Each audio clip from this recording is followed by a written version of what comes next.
क्यों मर गया?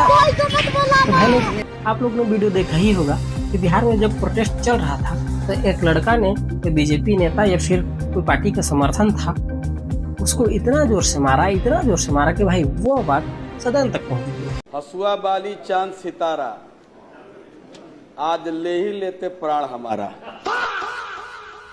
अब मैं तो हाथ लगा नहीं, मेरी गाड़ी का सारा कांच तोड़ दिए। एक आ रहा है सदन में, अब बस उसको पकड़ के मारने लगी है, गाली देने लगे, सारा कांच। तो मैं आज बड़ी भाग से बच गया हूँ। मंत्री जी, आप अभी शायरी पेल रहे हैं। अगर आप उसी समय कोई जेंजी के हत्थे में चढ़े होते ना, तो जेंजी लोग पता नहीं आपको क्या क्या पेले होते हैं।